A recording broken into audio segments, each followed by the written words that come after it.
Well, let me begin by referring to something that I've already discussed. That is, if it is correct, as I believe it is, that a fundamental element of human nature is the need for creative work, for creative inquiry,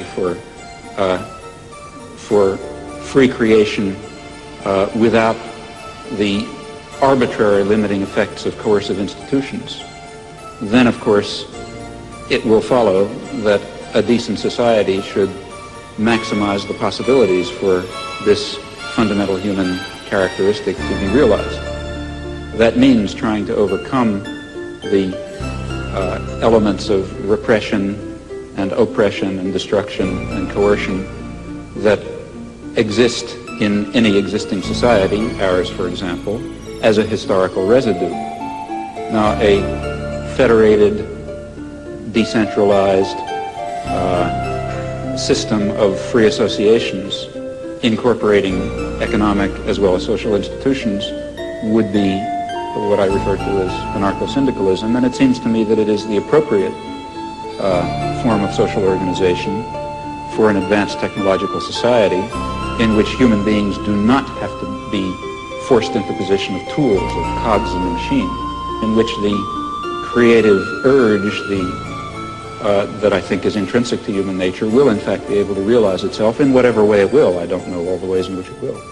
Je suis dans ma démarche beaucoup moins avancée, je vais beaucoup moins loin que M. Chomsky, c'est-à-dire que j'avoue n'être pas capable de définir, il n'y a plus forte raison de proposer un modèle de fonctionnement social idéal pour notre société scientifique ou technologique. En revanche, une des tâches qui me paraît urgente, immédiate, avant même toute autre chose, c'est celle-ci. On a l'habitude, du moins dans notre société européenne, de considérer que le pouvoir, il est localisé entre les mains du gouvernement et il s'exerce par un certain nombre d'institutions bien particulières qui sont l'administration, en France on appelle ça préfectorale, enfin, je ne sais pas comment on dit ailleurs, l'administration, la police, l'armée. On sait que toutes ces institutions-là sont faites pour transmettre les ordres, les faire appliquer et punir les gens qui n'obéissent pas. Mais je crois que le pouvoir politique, il s'exerce encore, il s'exerce en outre, de plus, par l'intermédiaire d'un certain nombre d'institutions qui ont l'air comme ça de n'avoir rien de commun avec le pouvoir politique, qui ont l'air d'en être indépendantes et qui ne le sont pas. On sait bien que l'université, d'une façon générale, tout le système scolaire, qui en apparence est fait simplement pour distribuer le savoir, on sait que cet appareil scolaire est fait pour maintenir au pouvoir une certaine classe sociale et exclure des instruments du pouvoir toute une autre classe sociale. Quelque chose comme la psychiatrie, qui en apparence aussi n'est destinée qu'au bien de l'humanité et à la connaissance des psychiatres, la psychiatrie est encore une certaine manière de faire peser un pouvoir politique sur un groupe social. La justice également. Bon, et il me semble que la tâche politique actuelle dans une société comme la nôtre, c'est de critiquer le jeu des institutions apparemment les plus neutres et les plus indépendantes, de les critiquer, de l'attaquer de telle manière que la violence politique qui s'exerçait obscurément en eux surgisse et pour qu'on puisse lutter contre elle.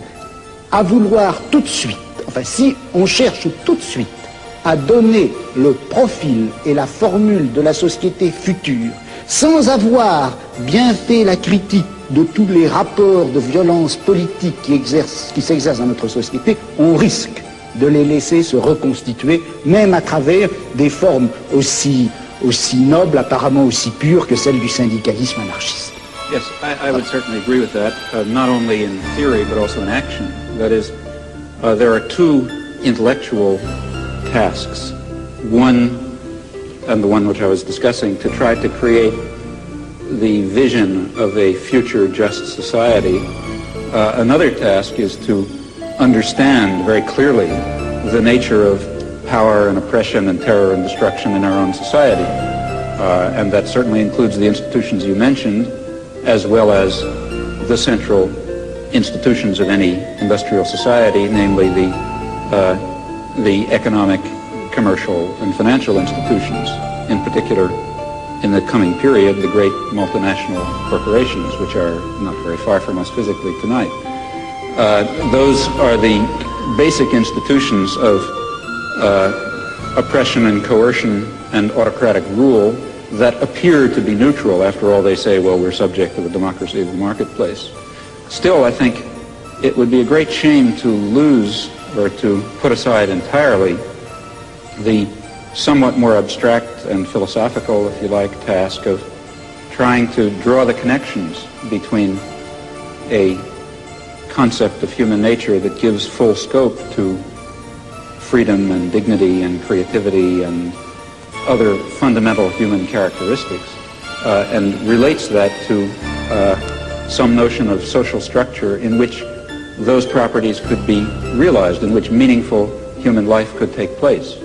And in fact, if we are thinking of social transformation or social revolution, though it would be absurd, of course, to try to draw out in detail the point that we're hoping to reach, still we should know something about where we think we're going. And such a theory may tell it to us. Oui, mais alors là, est-ce qu'il n'y a pas un danger?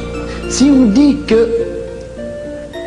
existe une certaine nature humaine, que cette nature humaine n'a pas reçu dans la société actuelle les droits et les possibilités qui lui permettraient de se réaliser. C'est bien ce que vous avez dit, je crois. Et si on admet cela, est-ce qu'on ne risque pas de définir cette nature humaine à la fois idéale et réelle, cette nature humaine cachée et réprimée jusqu'à présent, est-ce qu'on ne risque pas de la définir dans des termes que nous empruntons à notre société, à notre civilisation, à notre culture? De sorte que, est-ce que la notion de nature humaine, vous-même, en commençant, vous reconnaissiez, je crois qu'on ne savait pas très bien ce que c'était que cette nature humaine.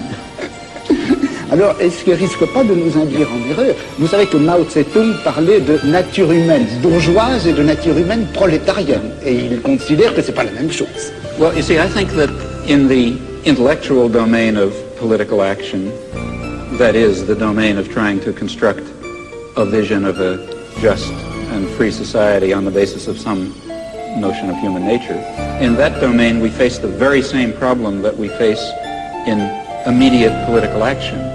For example, to be quite concrete, a lot of my own activity really has to do with the Vietnam War, and a good deal of my own energy goes into civil disobedience. Well, civil disobedience in the United States is an action undertaken in the face of of considerable uncertainties about its effects. For example, it threatens the social order in ways which, let's say, one might argue, bring on fascism. That would be very bad for America, for Vietnam, for Holland, and for everyone else. So there's a danger, that is one danger in undertaking this concrete act. On the other hand, there's a great danger in not undertaking it. Namely, if you don't undertake it, the society of Indochina will be torn to shreds by American power.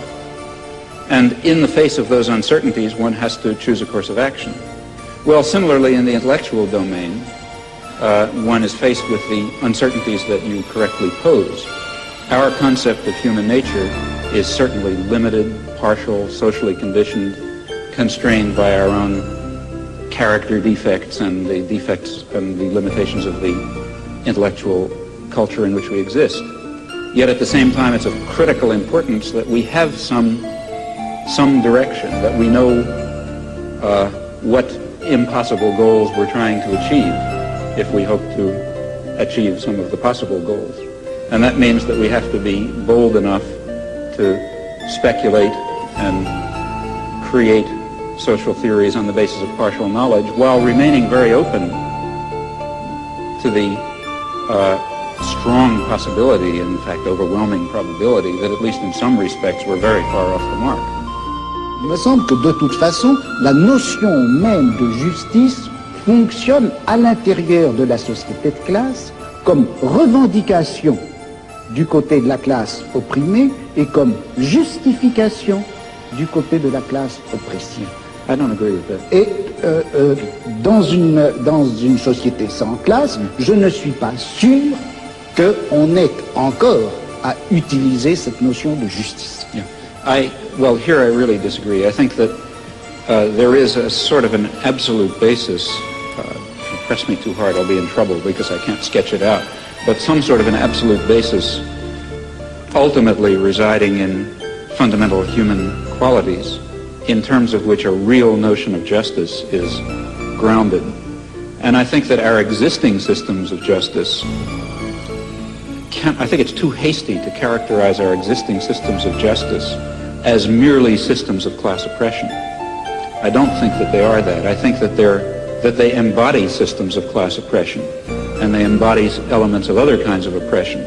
But they also embody a kind of a groping towards the true humanly valuable concept of justice and decency and love and kindness and sympathy and so on, which I think are real.